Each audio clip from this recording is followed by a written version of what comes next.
Bismillahirrahmanirrahim. Assalamualaikum warahmatullahi wabarakatuh.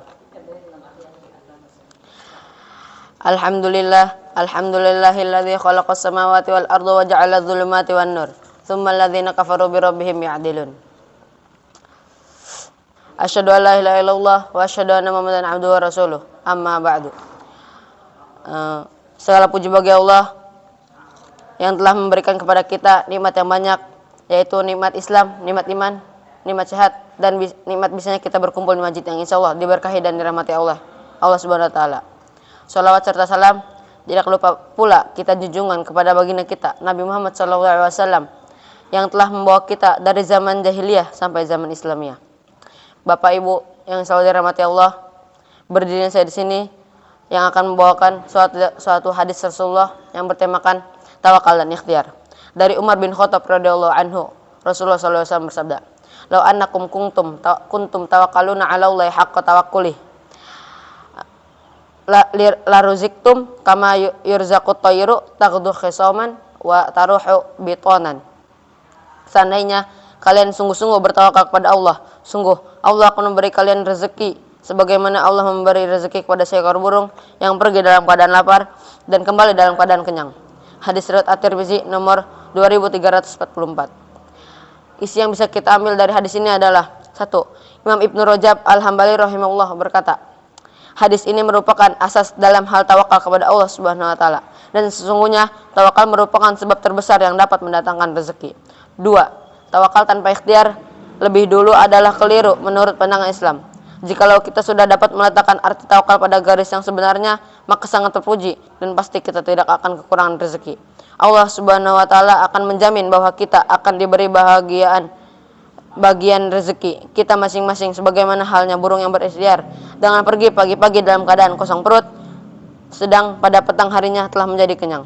3. Banyak sekali orang yang salah mengerti dalam melaksanakan ketawakalan kepada Allah Subhanahu wa taala.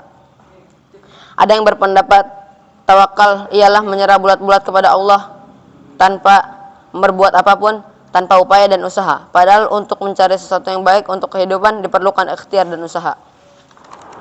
Dari Miqdam radhiyallahu anhu, Rasulullah SAW bersabda, tidaklah seseorang mengkonsumsi makanan yang lebih baik daripada apa yang dihasilkan dari karya tangannya sendiri, dan adalah Nabi Daud makan dari hasil usaha kerjanya. Hadis riwayat Al-Bukhari nomor 2072. Adapun maksud tawakal yang diperintah oleh agama itu ialah menyerahkan diri kepada Allah Subhanahu wa taala. Sesudah ikhtiar, berdaya upaya serta berusaha sebagaimana mestinya. Dalam sebuah riwayat, ada seseorang yang bertanya kepada Rasulullah SAW bersabda, "Wahai Rasulullah, apakah saya ikat onta saya lalu tawakal kepada Allah Azza wa Jalla, ataukah saya lepas saja sambil bertawakal kepadanya?"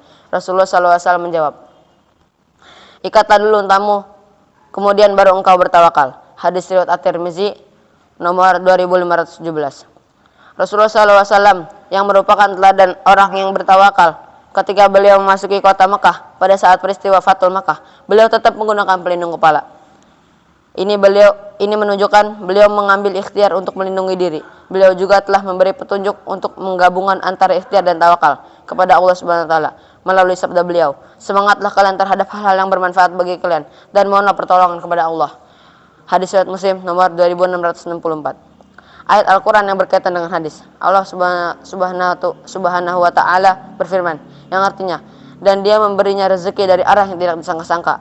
Dan barang siapa bertawakal kepada Allah, niscaya Allah akan mencukupkan keperluannya. Sesungguhnya Allah melaksanakan urusannya. Sungguh Allah telah mengadakan ketentuan bagi setiap sesuatu. Quran surat At-Tolak ayat 3.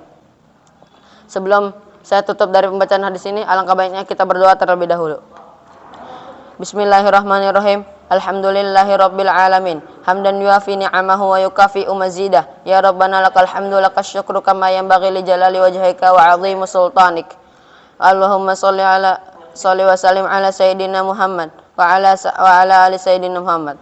Ya Allah yang maha besar dan maha kuasa, kami mohon kepada Engkau ya Allah untuk para musyrif, pemberi wakaf, orang tua asuh, donatur, pembina dan pengurus yayasan, pengurus ponpes, Bapak Ibu jamaah salat subuh, Darul Abrar dan umat muslimin dan muslimat.